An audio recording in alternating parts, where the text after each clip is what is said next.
Dan salam sejahtera semua. So kita kembali bersama saya iaitu Cikgu Fatini untuk kelas sains tahun 4, unit 8, tajuk masih lagi dalam tajuk bahan.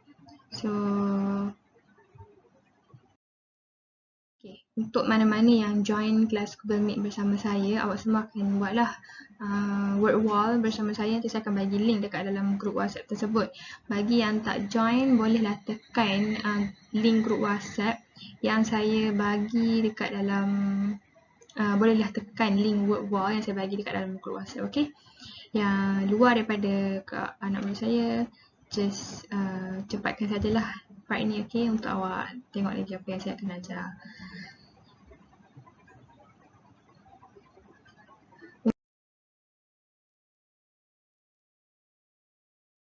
Untuk objektif pembelajaran kita, hari ini kita akan menjalankan eksperimen, iaitu 2 eksperimen daripada 6 sifat bahan. Sebelum ni kita dah buat 3 eksperimen, hari ini akan buat 2, jadi 5 lah. Dan awak akan dapatlah memberi contoh yang sekurang-kurangnya 2 daripada 7 objek yang menyerap air, memberi contoh sekurang-kurangnya 2 daripada 7 objek yang bersifat kenyal. Okey, ini adalah slide minda hebat.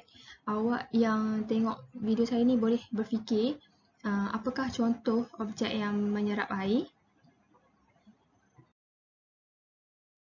Bagaimanakah objek tersebut boleh menyerap air? Dan apakah contoh objek yang bersifat kenyal? Berikan fungsi objek tersebut. Untuk ketiga-tiga soalan tu boleh berfikir sejenak, boleh tulis dekat ruang komen. Untuk anak murid saya bolehlah hantar secara WhatsApp lah apa jawapan dia kat saya, okey? Penerangan eksperimen. Hari ini kita akan buat eksperimen aktiviti 1 iaitu menentukan sifat bahan yang dapat menyerap air. Dan pastikan bahan-bahan yang saya telah minta terlebih dahulu awak telah sediakan dengan mencukupi, dan juga salin eksperimen seperti yang saya telah minta di awal lah. Awal lagi saya sudah minta salin dan juga sediakan bahan. So hari ini kita akan lihatlah sedikit apa eksperimen kita akan jalankan, iaitu kita akan buat sifat bahan yang dapat menyerap air, eksperimen ni. So apa yang diperlukan adalah straw. Jam randik ni kita akan gunakan jam randik secara online lah. Belon kita tukarkan kepada pengikat getah. Kalau ada belon boleh gunakan belon, tisu dapur, batu, kain kapas, plastik, tali kulit ni kalau ada boleh gunakan. Polisterina, sisip kaca ni boleh tukar kepada gelas kaca dan juga air. Titiskan air dengan menggunakan straw ke atas semua objek yang diuji satu persatu. Perhatikan air yang dititis ke atas objek yang diuji selepas 2 minit. Rekodkan pemerhatian kamu ke dalam jadual seperti di bawah.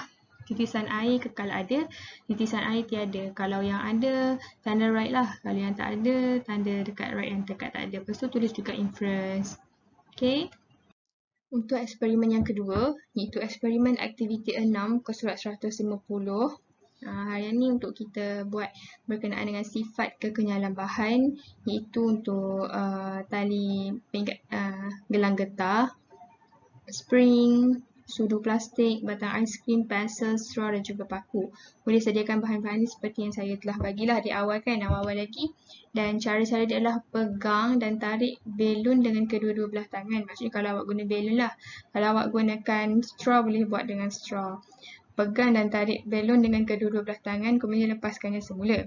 Perhatikan perubahan keadaan belon. Ulang langkah 1 dan 2 dengan menggunakan spring dan objek yang diuji yang lain. Boleh ditarik dan boleh kembali ke bentuk asal. Tidak boleh ditarik dan tidak boleh dikembalikan kepada bentuk asal, dan nyatakan apa inference dia. Okay? Itulah yang eksperimen kita akan buat ni 2. Dan jom kita jalankan eksperimen. Untuk anak murid saya bolehlah, yang dekat rumah pun boleh juga awak jalankan eksperimen, sebab eksperimen ni sangat-sangat senang. Buka dalam buku teks dan follow satu persatu prosedur. Kalau tak ada bahan tu boleh gantikan bahan dengan bahan yang lain, tapi sesuai lah. Okay? Untuk eksperimen aktiviti 1 boleh mula buat sekarang, dan juga eksperimen aktiviti 6. Bolehlah kita mula buat.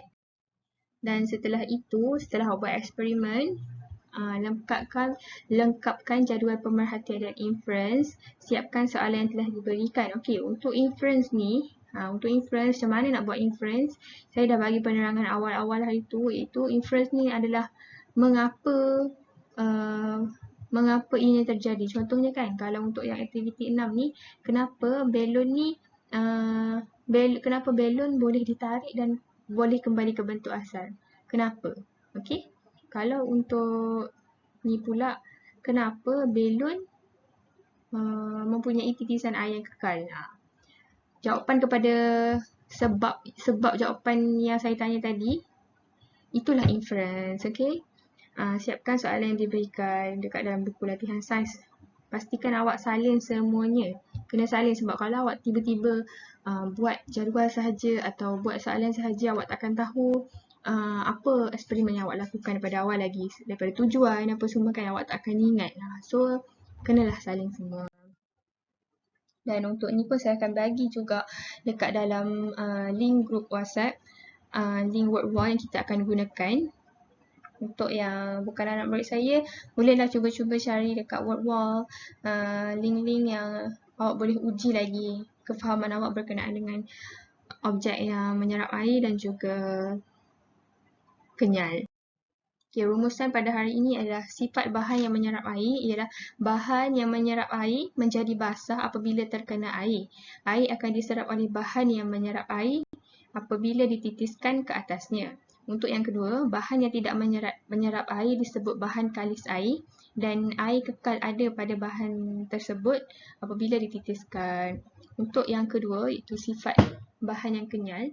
Kekenyalan ialah kebolehan sesuatu bahan untuk kembali kepada keadaan asalnya sesudah ditarik, dipicit atau diregangkan. Terdapat bahan yang kenyal dan bahan yang tidak kenyal. So, itulah rumusan pada hari ini berkenaan dengan bahan yang menyerap air dan juga bahan yang kenyal. Saya harap awak semua boleh jalankan eksperimen ni di rumah sebab ini sangatlah simple, dia punya bahan-bahan dia. Dan buatlah eksperimen supaya awak lagi faham, lagi ingat berkenaan dengan sifat-sifat bahan yang kita telah belajar pada hari ini. Jangan lupa like, subscribe channel saya. InsyaAllah akan ada lagi video-video yang lagi baik, lagi better untuk pemahaman awak semua. Okay, itu saja. Terima kasih sebab showing your support to my YouTube channel. Thank you for everyone.